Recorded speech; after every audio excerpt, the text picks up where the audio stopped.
My friends ganged up on my daughter's friend, so I kicked them all out. Was I wrong?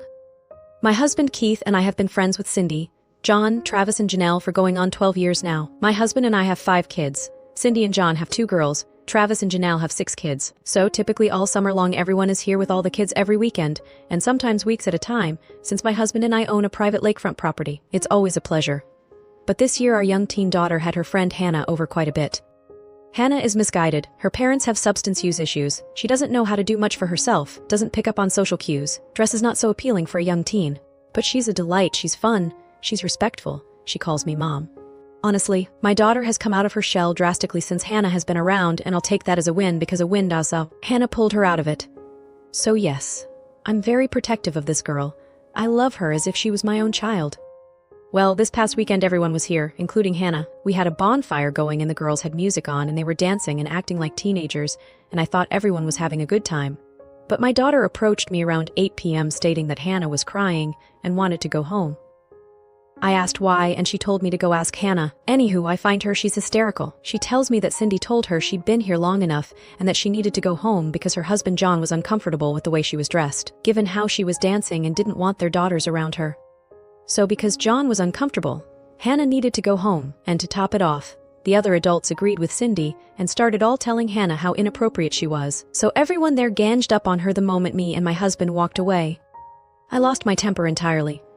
I went to my yard and told everyone to pack their crap and move on, and they weren't welcome back here. Everyone was caught off guard, and when I snapped and told them not to act stupid and mentioned Hannah, John stepped in and tried to pull the, "You have to understand where I'm coming from.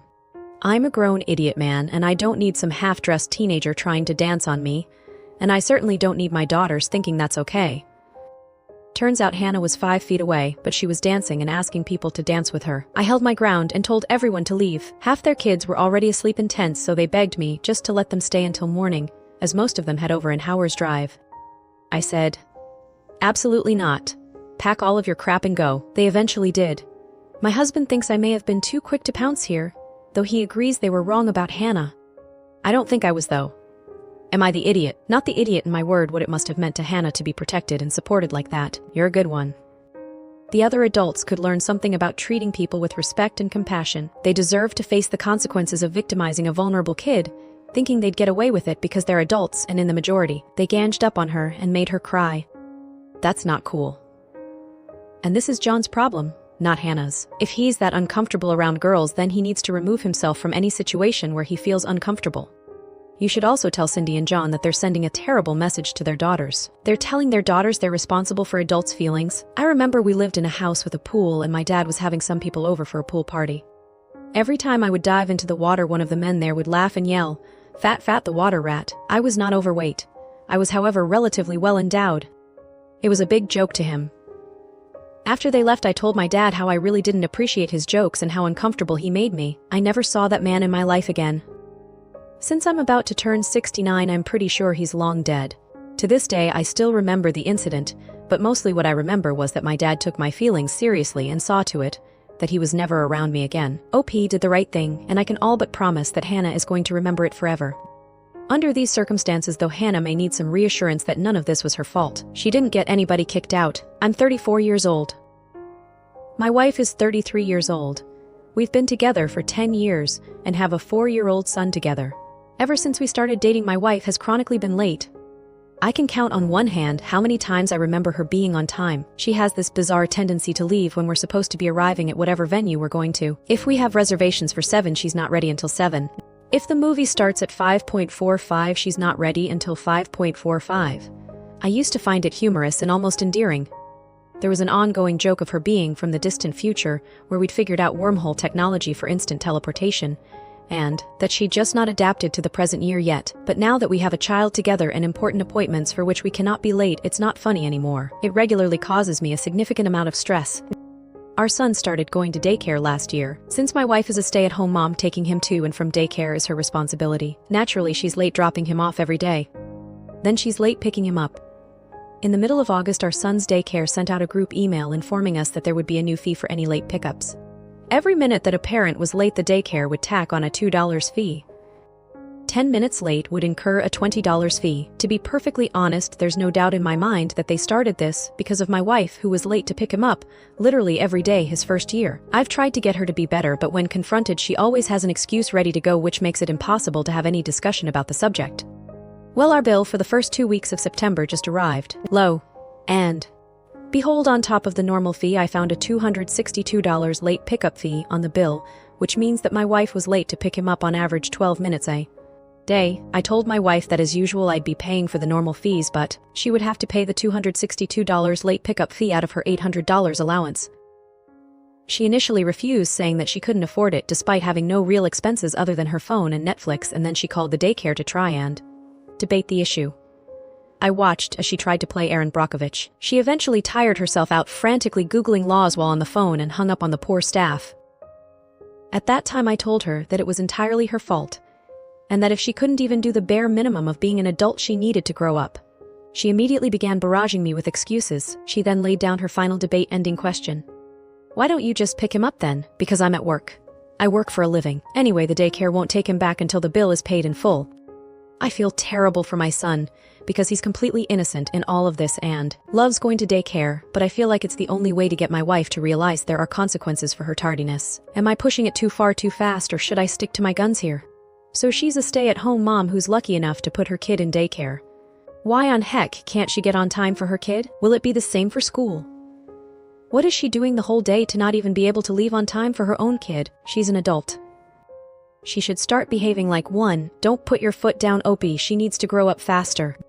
As others have asked, why is she a stay-at-home mom if you guys are having to pay daycare fees and she has an allowance? What the actual heck? How does she think it makes the child feel when everyone else's parents pick them up on time, and he's left there sitting alone because his stay-at-home mom kizasete? What else is she doing at this time? It's time for Ms. Lazy Witch to get a job. I, 26 male, and the half-brother of Jake, 29 male, who has been considered the heir to our family business, an avian breedery, for as long as I can remember.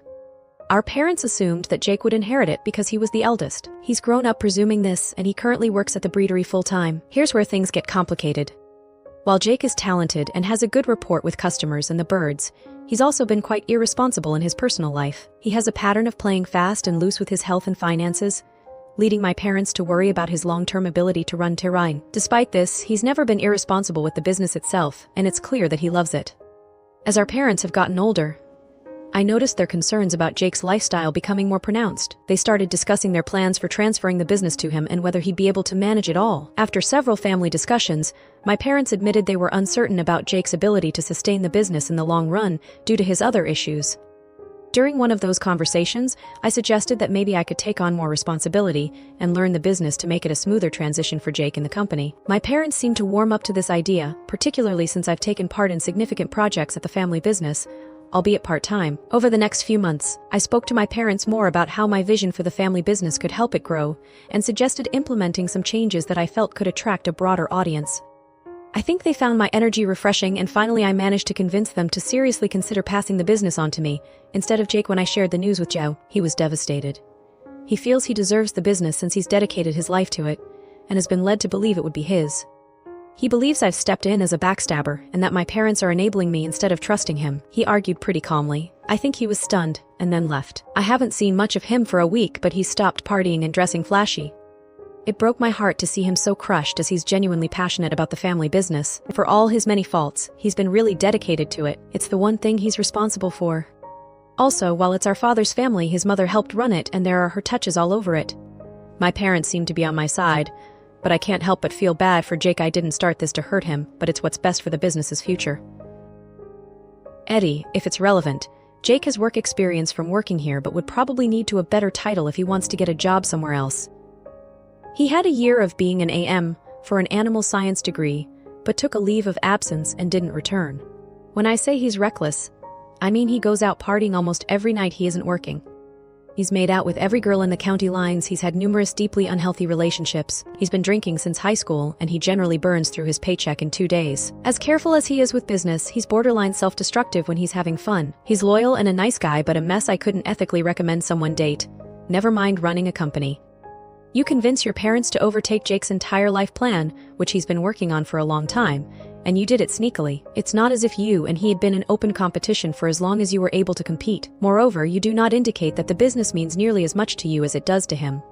He will probably see you as ruining his life for no good reason, and he'll be right. You are the idiot. Wow, you slimeballed your own brother who's worked hard. Truly, wow.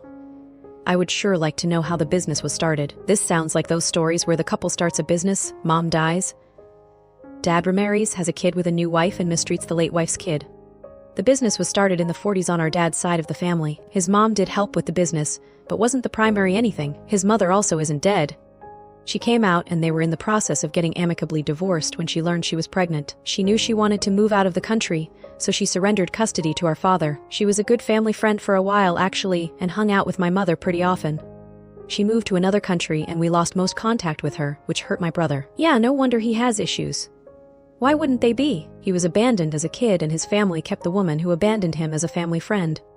Jake's mom abandoned him and then his remaining family went behind his back to disinherit him from the family business. Anxious attachment, and this family sounds like a lovely combination. Obi, do something to fix your horrible mistake. I, 45 male, feel like I'm spiraling right now and don't know what to do. My son, teen, and daughter, young teen, have events on the same day, and I feel like whatever I do I'm going to hurt one of them. I've had a difficult relationship with my son for years. He's into break dancing, and for a long time I honestly didn't take it seriously. I was always focused on my daughter, who's academically gifted and has been racking up awards left and right. I'm not proud of this, but I was that dad who always went to my daughters and completely brushed off my son's dance competitions. I think deep down I didn't see it as a real success, and I'm ashamed even to admit that. A few months ago everything came to a head when my son finally broke down and told me how unappreciated he felt. He said I made him feel like he wasn't good enough, like nothing he did mattered compared to his sister's achievements. That hit me hard because I also had an absent father. Since then I've been making an effort to attend his competitions and show him I'm proud of what he loves. He's been helping, we've been repairing our relationship, and I've seen how much it means to him to have me there finally. But now my daughter has this big academic awards ceremony for an essay she wrote on the same day as my son's dance competition. There's a 40-minute overlap between the two events. She told me she'd be really sad if I didn't come to see her get her award, and I know she deserves my support too. She's worked so hard and deserves to be celebrated just as much. I feel like no matter what I choose, I'm going to hurt one of my kids, and I just don't know what to do. But I feel like if I go to her awards ceremony, my son will think I'm just going back to my old ways, prioritizing her achievements over his passion. I've failed my son so many times before, I don't want to keep failing him, so I'm considering not attending the awards ceremony. Am I the idiot for ditching my daughter's academic awards ceremony? Not the idiot. As you've said, you've already attended your daughter's events countless times despite her being 2 years younger, which means that she's got 2 more years of being a kid than your son has. You can't choose her event over his, as you've already done that many times. You can't be in 2 places at once.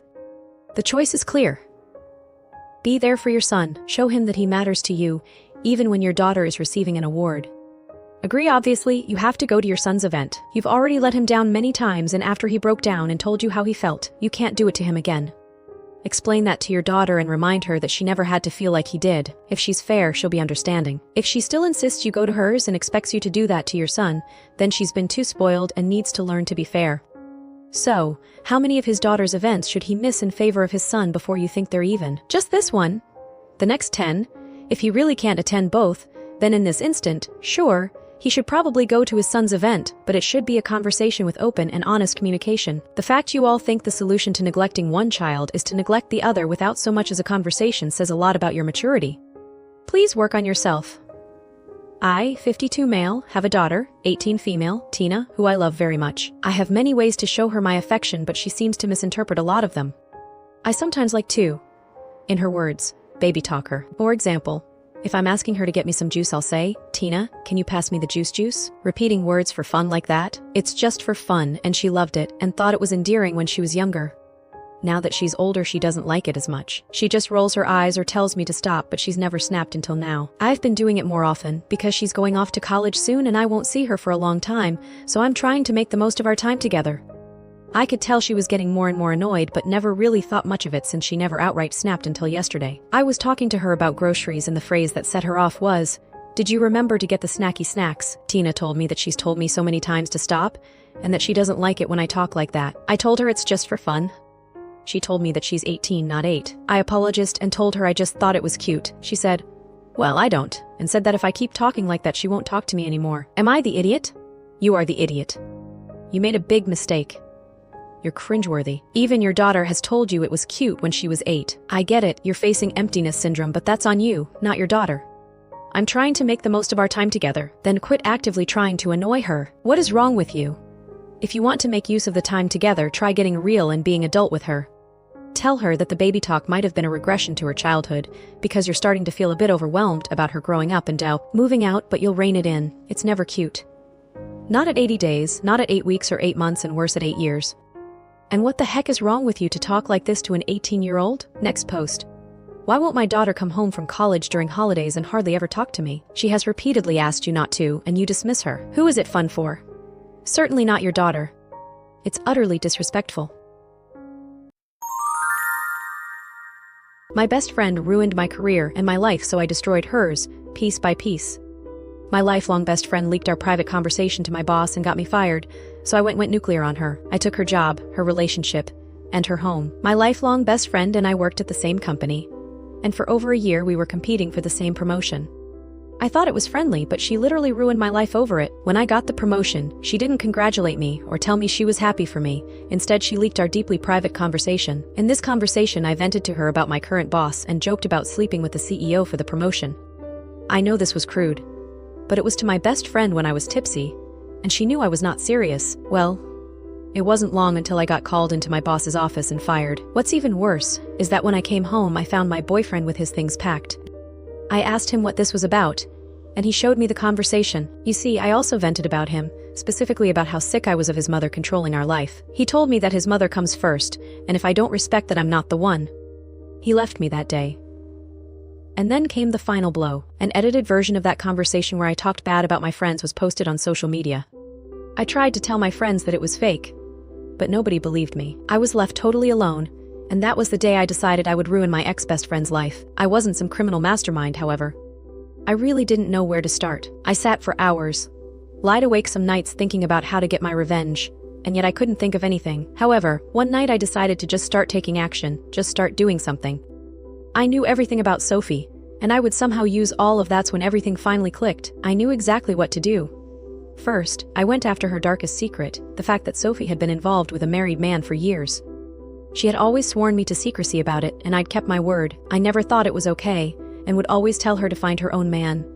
But that was always a sensitive subject whenever we spoke, so I respected her wishes, until she came to me asking for relationship advice. One night, she said her and the guy had a date planned, and the wife thought he was on a business trip.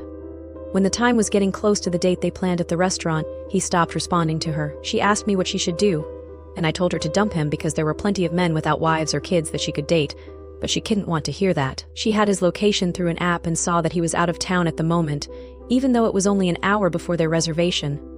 She showed me the text messages between them, and he said he was so excited to see her again. He also talked about how much he missed her. She was completely ready in a beautiful gown, and her hair was curled, and Sophie rarely ever touched her hair. Sophie also never was much of a makeup person, until Drew, her affair partner, expressed how much he loved women who wore a certain type of makeup, and lo and behold, Sophie was wearing makeup that night. She ended up calling him, and he claimed that he would have to rain check for the evening because he had a flat tire. I told her it was a sign just to leave the guy alone, but Sophie was adamant. She checked his location and said she was going to drive to him. His location was an hour and 45 minutes away, and he said he was at a nightclub. She asked me to come with her, and I told her I didn't want to involve myself in that. She said that a true best friend would go with her to make sure she was safe. I reluctantly agreed. 2 hours later, we pulled up to the nightclub and we saw Drew's car. There was a long line to get into the club, and we knew we'd be standing there all night to see Drew. Sophie flirted with the security guard, and he let us cut the line. She pushed through the crowd until she found Drew. When she found him, he was in a section with multiple women and a few other guys. She watched in horror as one of the women proceeded to kiss him and sit in his lap. She ran up to him and asked how he could do this to her after everything they'd been through. Drew and Sophie had been seeing each other for about 2 years now, and he even hinted over text messages that he would leave his wife for her as soon as he was financially stable enough to afford their mortgage by himself, and she fell for it time and time again. Drew looked shocked when he saw Sophie standing in front of him and tried to explain. Sophie told me to wait for her in the car, and that's exactly what I did. When she came out, she told me it was a misunderstanding and said that they were on good terms again. I never questioned her about that relationship or cared much about it after that night until now. I went through old text messages, photos, and anything that could prove the affair.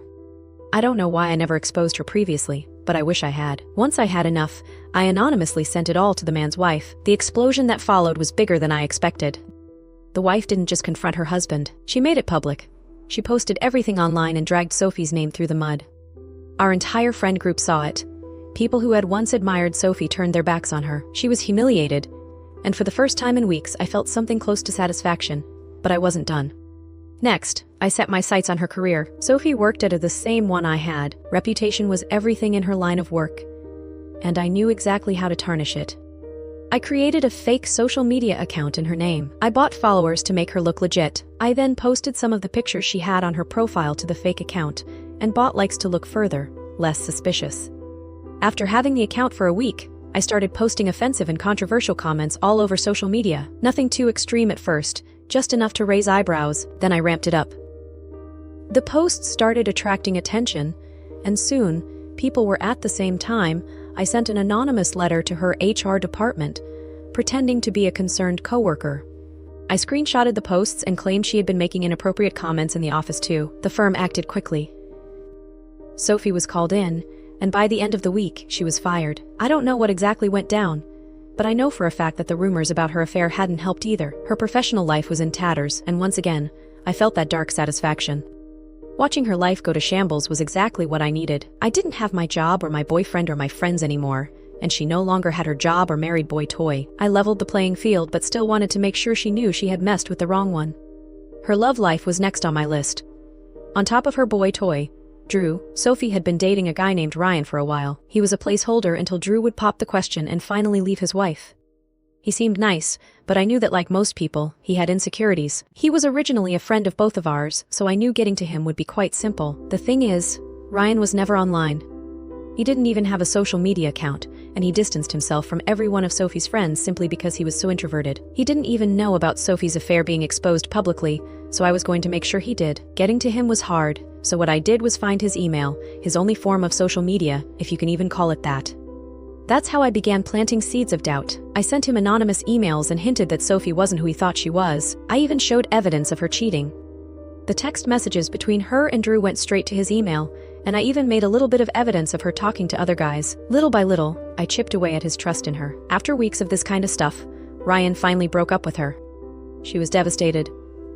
I remember seeing a post she made on Instagram, something vague about heartbreak and betrayal. It almost made me feel bad. She did like Ryan, but I always knew that she would have instantly dropped him if Drew ever gave her a chance, and that's what made me feel better. Any normal person would have been done by now, but not me. Finally, I went for the knockout punch, her home. Sophie lived in a nice apartment downtown, but I knew she was barely scraping by. Whenever I would ask her to go out for brunch, or if she wanted to do anything that involved money, I would have to pay her way. She told me she was barely making it with the cost of living downtown. Her rent was eating most of her check, but she wanted to look good for her co-workers, because most of them also lived in the neighborhood. That was another reason she wanted the promotion. She said a few extra $1,000 a year would give her room to breathe while doing something she loved. She told me that she'd been late on rent a couple of times, and I used that information to tip off her landlord. I sent him an email acting as a credit card company to let him know that her credit usage was high to make him think she wouldn't be able to pay rent again this month. I also spread rumors around her apartment complex about her affair and how she was mentally unstable. The neighbors started complaining and said they feared what she would do since she was mentally unstable, and the landlord, wanting to avoid any trouble, evicted her. With no job, no boyfriend, and now no home, Sophie was left with nothing. She moved from couch to couch, crashing at friends' places until even they started to. I had taken everything from her, the same way she had taken everything from me. Soon after everyone had seen what had happened to Sophie and how bad of a person she was, they didn't want anything to do with her. Our friend group eventually would start hanging out without her and stop inviting her to birthday parties. Ryan and I started talking after he broke up with Sophie, and I told him how sorry I was that she had treated him so wrongly. He thanked me for being a real friend to him and asked me out for brunch. I kindly agreed and gave him a cute smirk. For a while, I felt that I had won. I had shown her that she couldn't destroy my life without facing the consequences. But as time went on, something started to shift inside me. The satisfaction I felt began to fade, replaced by a growing sense of emptiness. I became obsessed with her downfall. Every day I checked to see if there was more news, more signs of her crumbling life. But the more I watched her, the more I realized how much I had sacrificed in my quest for revenge. Eventually Ryan stopped talking to me because he said that every time we went on a date, I was so focused on speaking about Sophie instead of trying to get to know him more as a person and see if we were a good match. I also should mention throughout this I had gotten a new job, one I was very qualified in, and expected myself to do well. But the problem was that my work performance had plummeted because I was using every waking second thinking about what Sophie had going on instead of how I could better the marketing strategy for the new business I was working for.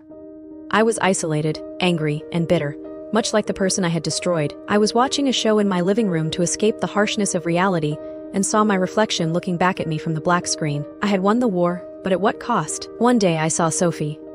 She was sitting alone at a coffee shop and staring at her phone. She looked tired and worn out. She didn't see me and I didn't approach her, but something inside me twisted as I watched her. She looked so small, so fragile. She wasn't confident or half as vibrant a woman I had once called my best friend. She was a shell of herself. And for the first time, I didn't feel victorious. I felt empty. I had gotten my revenge. I had ruined her life. But in the process, I had ruined my own. Reflecting on everything, I realized how consuming revenge could be. It ate away at me and turned me into someone I didn't recognize. I used to think that taking her down would make me feel whole again, and that I would get my life back once she paid for what she'd done. But I was wrong. Revenge was a poison. And I realized that it doesn't just destroy your enemy, it destroys you too. I've lost her. I've lost myself. And I'm left wondering if it was all worth it. How to catch a food thief at work. Someone at work is constantly eating my food. I've already suspected a few people and confronted them directly, but they all denied it. We've even discussed it in meetings because it's happened to 2 other colleagues as well. We're getting fed up and want to do something about it, but we don't want to hurt anyone in any way, so extremely spicy food or laxatives are not an option for us. I've done some research and came across trap paste that stains the skin violet and is non-washable, or something like UV powder. However, I only find very expensive products or ones with poor reviews. Has anyone had experience with this kind of thing and could recommend a product? Or maybe another suggestion on how to catch the thief? Relevant comments. Commenter: alternative too spicy, an ungodly amount of garlic. You'll smell the colleague right away. Oh yes, that's a great idea too. Commenter: mix in a dye that stays on the teeth. Maybe marinate the meat with it and then bread it. That way it's not noticeable at first. Blue would be intense. Aren't there those keychains that start shrieking loudly as soon as you pull out the pen? Maybe you could rig the lunchbox somehow so that one of those goes off when the thief opens it. Oh, that sounds hilarious. I think I'll try it out, even if I don't catch them in the act, but giving the person a little scare sounds like a good plan. Commenter: bromophenol blue solution as an initially invisible dye powder, which can be used to treat banknotes or cash boxes upon unauthorized contact. It creates an intense stain on the person's fingers that is further intensified by washing and lasts for 3 days. Smear some of it under the clips of the lunchbox. The fingers will turn deep blue, and the color won't come off for 3 days. It's a harmless chemical that's also used in labs for pH testing. Awesome. That's exactly what I was looking for. Thank you. Update. Bromophenol blue solution has been ordered and will arrive next week. If this works, I should know who it was in about 2 weeks, and I'll gladly give you an update. If anyone else suggests putting a camera in my lunchbox, I expect you all to band together and sponsor one. I can't hear it anymore. The solution is here and will be tested tonight. Update post: caught the thief at work. First, a big thank you to you /Omega Prototype, without whom I wouldn't have gotten the substance that finally exposed the thief. For those who don't want to read my whole story. TLDR, I found out who has been munching my food at work for over a year, and I can finally put my Tupperware back in the fridge in peace. Yesterday, I placed a small Tupperware container with food in the fridge and dusted it with bromophenol blue, also rubbing the solution on it. Since food has been stolen multiple times over the past few days, including from other colleagues, the chances were high that it would work this time. Today, when I arrived at work, I immediately noticed that my Tupperware was in a different position. Also, our entire kitchen was blue, along with the restroom, locker room, and bathroom. When I greeted a colleague, I noticed that she was acting oddly distant. She barely looked at me and gave very short answers. But her hands were very clean. I should mention that I didn't just prepare my Tupperware, I also prepped my food. I have 2 cats that I had brushed the night before, and I mixed the hair into the food. I placed it fairly close to the top so that it would be immediately noticeable, and she'd stop eating it. Here comes the gross part. The Tupperware was almost completely empty. Only about 3 noodles were left, along with a lot of hair. This means that the person ate it despite the massive hairballs inside. I almost threw up when I realized that. The day went on, and at some point, the aforementioned colleague stood up. She had a blue stain on her shirt that she must have overlooked. I immediately ran to my boss, who called her into his office, and that's when it all started. She actually tried to deny it at first, but quickly realized that wouldn't work. She then admitted that she had been doing it every single time over the past few months, not just with my food, but with others as well. My boss was furious and said he needed to think about how to handle this because he doesn't want someone like that on the team. He also expects her to compensate me for the damage. Otherwise, he advised me to press charges for theft, which I won't do. Anyone who eats noodles with cat hair has other problems, in my opinion. Well, she hasn't apologized yet. She was sent home for the rest of the week, and my boss will consult on how to proceed and will update me afterward. I'm genuinely relieved to have caught the thief, but by the end of the conversation, I just felt sorry for her. Thanks for all your tips and for sticking with me. Edit, before this comes up again. We have free food at work that everyone can help themselves to, but apparently that wasn't good enough for her. This has been going on for a long time, about 2 years, and it got really bad in the last year. My food or others' food was stolen almost daily. It was discussed multiple times in the team and in one-on-one conversations. It was suggested that anyone struggling could talk to my boss about it if, for example, an illness or something else was driving them to do it and they couldn't control it. But no one ever came forward. I also understand that something must be going on with this woman for her to eat cat hair. On the other hand, I'm tired of constantly wasting my time, money. At this point, it's easily over 100 EUR, and food for someone else's problems that they won't address. If someone asks me, I'm happy to share. But enough is enough. Update on the update. The employee representation, the MAV, has scheduled a meeting for Friday. 2 members from the MAV, my boss, the thief, someone from upper management, and I will be there. Apparently, she contacted the MAV this morning and wants to explain herself in person. We're curious to see what will happen. They've already checked the legal situation and now want to hear what she has to say. Last update. I'll summarize the meeting briefly. The thief, let's call her Anna, has apologized to me and will compensate me for the stolen food in cash. I haven't decided on an amount yet. I need to calculate it first, but it will likely be between 100 to 200 EUR. Anna also explained that she didn't eat the cat hair, at least not all of it, but threw the food away once she noticed it, thank goodness. According to her, she doesn't have an eating disorder or any other psychological issues. She also said she doesn't steal otherwise. According to Anna, this all started about 2 years ago, when she saw some of my food and decided to try it. Apparently, she found it very tasty, and that led to her trying more and more until she ended up eating entire portions. She thought she'd be caught much earlier, and when that didn't happen, it became a sort of thrill for her to steal the food and get away with it.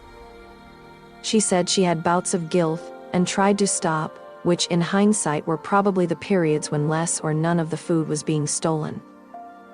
She doesn't know why it escalated so much in recent months. Apparently, she doesn't have any personal issues with me. She just found my food particularly delicious, thanks, I guess. Anna is going on vacation next week, and after that, she'll be transferred to another department. If there are any thefts in her new department, she'll be out. Oh, and regarding the thrill, she was advised once again to seek help. She said she'd think about it. Relevant comments. Commenter. Worker protections are awesome and I absolutely love and endorse them as a citizen of the land of freedom at will employment. But they can be a bit much. When I lived in Russia, there were several people in the facility where I worked who were well-known non-functional alcoholics. They showed up to work drunk and did nothing. My coworkers pointed them out and said, "We just ignore them, it's too hard to fire them." For the most part, they were treated as benign nuisances. And they had a high threshold for workplace drinking. Almost everyone had vodka in or on their desk. But there was one guy who annoyed everyone.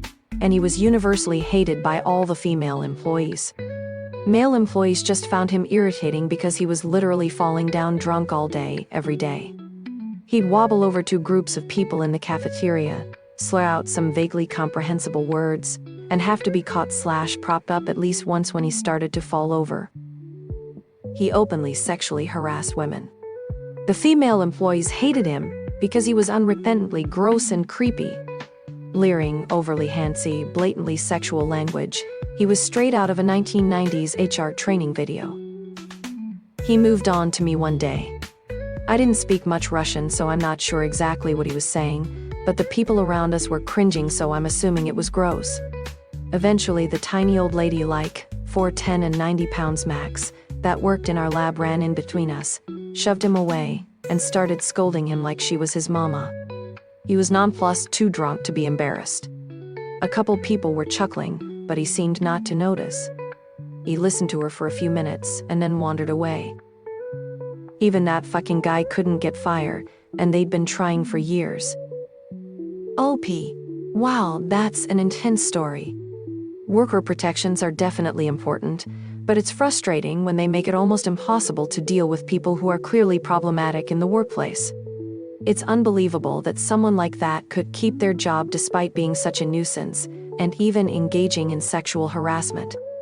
It's a tough balance between protecting employees' rights and ensuring a safe, productive work environment.